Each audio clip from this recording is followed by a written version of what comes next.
Assalomu alaykum hamma regionlarga, hammaga. Bizda bitta eskidan qolgan maqol bor. Ko'rpaga qarab oyoq uzat deydi. Biz shuna ko'rpamizga qarab-ku, kimimiz qayerda jiribmiz, nimalar qilyapmiz?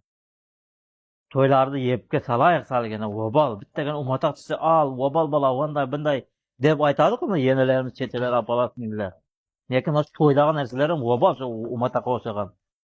Bunaqa bachalar vobal bo'lib жатыр. 20 kunda uylanib qaytib kelgan shu bachalar vobal bo'lib жатыр. O yoqda kelinjaklari kimlargadir maqtanaman deb, nimalar qilaman deb bechora qiynalib yotdi xalqimizda.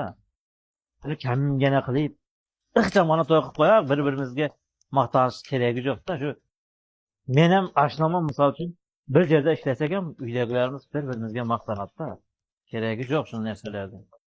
Mana endi chaqaloq chiqarishga ayiq aparish bo'pti. Ayiq olganlar xafa bo'lmanglar. Kerak emas-da, u chaqaloq 3 kunlik chaqaloq. Nimani biladi? Kimligini bilmaydi u. O ayiq aparib muzikalar qilib, ziyorat rasxot nima kerak?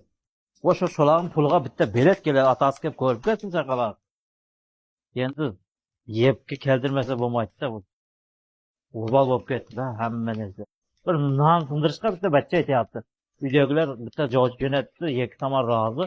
Non sindirishga 100 ming rubl ketibdi. Tashkilot olib, bir taboq shashlik olib ko'rpamizga qarab, yana bir martada kechirasizlar, men endi bularga aqlli qilmoqchi emasman. O'zim fikrimni aytib o'tyapman. 20 yildan beri qutulolmayapmiz musofirchilikdan. Shularni bir bo'ylab kamgina ekonom qilib to'y qilib qo'yaylik. Hammaga yaxshi bo'ladi shu.